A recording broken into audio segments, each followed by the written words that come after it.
we are moving into the 40s, 50s. We did talk about urban renewal. We don't need to harp on that. We've kind of exhausted it. Yeah. We talked a little bit about the Tampa riots, air quote riot, 60s. right? As much as it maybe wasn't a riot. Sounds like civil disturbance. Civil disturbance, so to speak. It was that.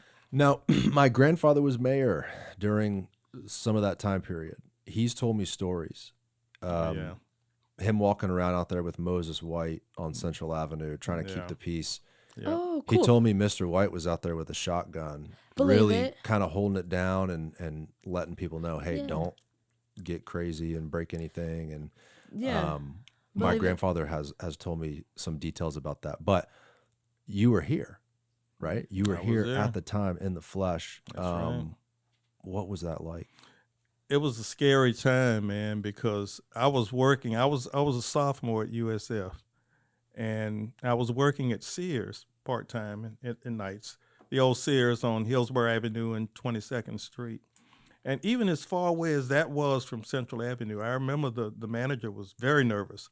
The store closed early, and he called all the black employees together. There were only a handful of us working in the cafeteria. I was a porter, working in the incinerator room, and he called us all together and he said, I'd like for you guys to hang around a little. We'll pay you to stay a little later this evening until after we close, and hopefully we won't have any trouble. Well, nobody went that far to break any windows, do anything. There was a lot of that going on, though, near downtown in West Tampa, a little bit on 22nd Street. But it was a scary time because we didn't know what was going to happen. We'd never had anything like that happen before. But the thing that really kind of disturbed me is that there were 125 white hats, and I'll talk about them again just a little bit. 125 of those young men. And they really did help save this city from a lot more damage that could have been done had they not said, we'll take the side of working with the police and the authorities and try to restore calm, and they did.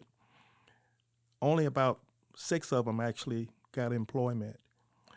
And I know the city couldn't hire 100 young men. I knew they couldn't do that. But there were a lot of private businessmen who benefited from the work the White Hats did to restore calm. And we really had hoped that more private industry would step up to the plate and start apprentice programs or something, give them some hope for a better life. Because a lot of these guys had not graduated from high school. They weren't going to college, but they probably could have learned a trade had those doors been open to them. And it happened a little bit, but not nearly as much as it could have happened. That was sort of disappointing.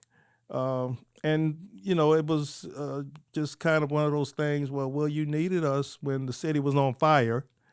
And now that we've kind of helped restore peace and calm and, things are kind of back to the way they were before, and you've turned your back on us.